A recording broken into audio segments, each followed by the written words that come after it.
কোনো বান্দা বান্দি যদি চোখের পানি ফেলে কাঁদে রে, কবরের আযাবের ভয়ে যদি চোখের পানি ফেলে কাঁদে, দুনিয়ার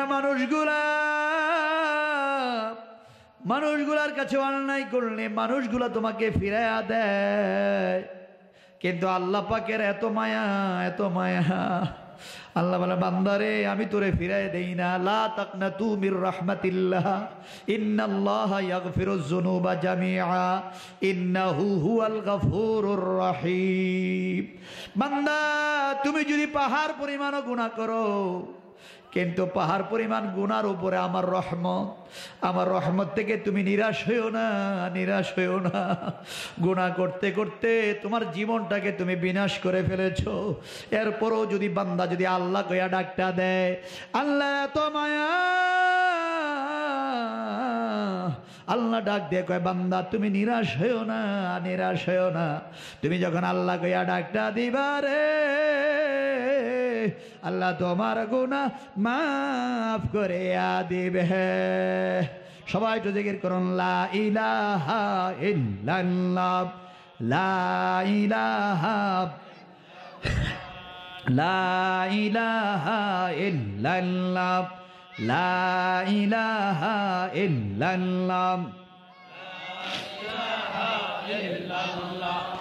লা ইলাহা ইল্লাল্লাহ, লা ইলাহা ইল্লাল্লাহ, লা ইলাহা ইল্লাল্লাহ, লা ইলাহা, লা ইলাহা ইল্লাল্লাহ, লা ইলাহা ইল্লাল্লাহ, লা ইলাহা, লা ইলাহা ইল্লাল্লাহ, লা ইলাহা ইল্লাল্লাহ, লা ইলাহা। জবান খুলে ডাকেন,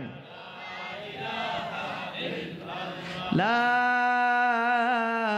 ইলাহা ইল্লাল্লাহু মুহাম্মাদুর রাসূলুল্লাহ সাল্লাল্লাহু আলাইহি ওয়াসাল্লাম। কুররাতু আইনি বিকা ইয়া রাসূলুল্লাহ। কাল করে বসেন, আল্লাহর দরবারে বিনয় বিনয় কান্দেন, আল্লাহ জীবনে আমি কত গুনাহ করছি, যেই গুনার খবর আব্বা জানে না, আম্মা জানে না, ছেলে মেয়েরা জানে না, পাড়া প্রতিবেশীরা জানে না।